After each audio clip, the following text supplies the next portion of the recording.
of history of B.S. Yediyurappa as he resigns, a quick history on what exactly happened in the year 2013. In fact, one may have forgotten, it was the year that BJP at that time realized the extent of support that Yediyurappa has here in the state of Karnataka. And if at all the BJP distance itself from Yediyurappa, then it's very possible that the BJP government in Karnataka can collapse. So therefore, in May that year, in fact, BSY broke away from the BJP fraction to form his own party, the KJP at that time, and that split, in fact, the BJP's Lingayat base between Yediyurappa's new party as well as the BJP.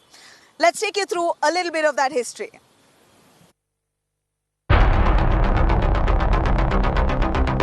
For many, B.S. Yediyurappa has always been the BJP mainstay in Karnataka. He is the undisputed leader of the single largest community in the state, the Lingayats.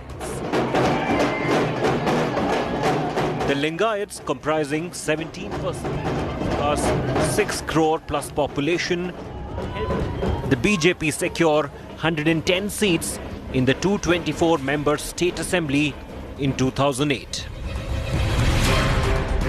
Their sole wish was to see Yediyurappa as the chief minister. However, the BJP government's involvement in corruption and sex scandal was a major reason why it lost significant portion of its urban vote bank in the state in the 2013 polls.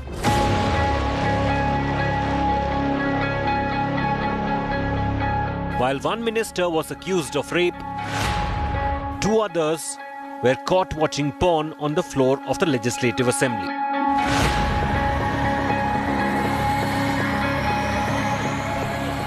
Besides, a dozen ministers, including Yediyurappa, were accused of land grabbing, cheating and corruption. The result was an all-time low for the party image. Finally, in a major embarrassment to the BJP, B.S. Yediyurappa, who had quit the CM's post over corruption charges, was jailed in October 2011. This after the Lokayukta Special Court judge rejected his bail plea in 2 cases of illegal denotification of land in and around Bengaluru in return for monetary gains. Yediyurappa spent 25 days in prison before being released. Now he wanted his post back, but Advani was firm on dealing with corruption within the party to take on the Congress.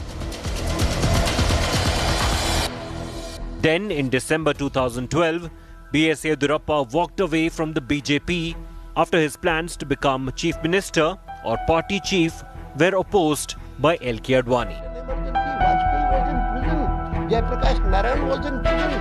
Advani and many others were gearing up towards the 2014 polls and did not want anybody to scuttle their anti-corruption crusade against the Congress nationally. 2013 polls changed everything for the BJP. The Congress came to power. Siddaramaiah became the chief minister and BJP was reduced to just 40 seats. BSY's KJP had secured 6 seats and damaged the BJP. It was time to bring Yediyurappa back into the party. The late Anant Kumar and others had objections to the return of Yediyurappa. They wanted an alliance with the KJP instead of a merger. Others were a bit skeptical about inducting the entire KJP into the BJP, since in some constituencies the fight had turned ugly. But bringing B.S. Yediyurappa into the party once again was of utmost importance, as Karnataka was the only state in South India where the BJP then hoped to perform decently in the 2014 general elections. It was for these reasons and the very survival of the party that the BJP brought back B.S. Yediyurappa.